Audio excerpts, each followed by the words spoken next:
Now, one thing I want to add to the land of gallon is that in the video, they said the C stood for cats. So each person had 2 cats.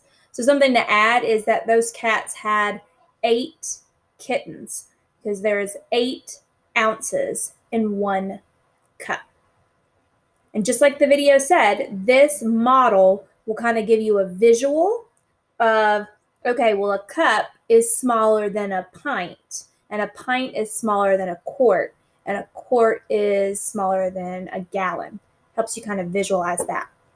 So now we're going to use Big G and the land of gallon to help us solve some problems with capacity.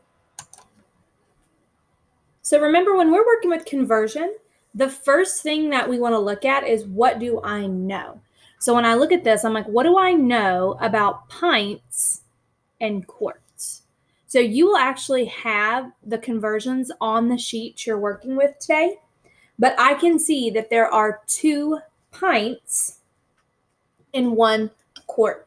Remember, I said I like to line mine up underneath, so I'm not going to write 1 quart equals 2 pints. I'm going to say 2 pints equals 1 quart, okay? So this is my conversion, and I'm going to use that to help me. Let me highlight this.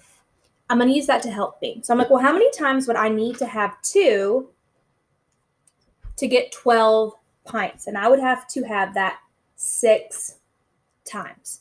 2, 4, 6, 8, 10, 12, right? So if I would need this 6 times, then that means that I would have 6 quarts. So 6 quarts would be my final answer.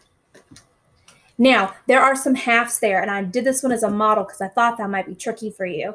So I'm going to start off with, well, what do I know? 1 gallon equals, so like we can look in our picture, 1 gallon equals 1, 2, 3, 4. I've got 4 Q's, so 4 quarts. Now there's a couple different ways you can do this, okay? I can say, well, how do I get from 1 to 2.5? Well, I times that by 2.5. So then over here, I'm going to have to take 4 and times that by 2.5. And then say, well, 4 times 2.5. I know that 4 times 2 equals 8. And then 4 times 1/2 equals 2. So then together, that would be 10 quarts. Okay, that's strategy number 1. Or I could start off with this conversion that I have, and I can just kind of count up if that makes it easier. 1 gallon is 4 quarts, 2 gallons, we'll double that to 8 quarts.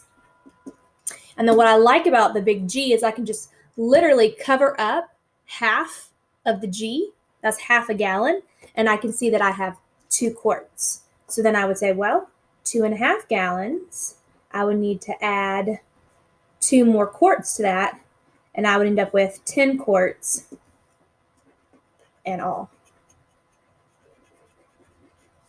Okay,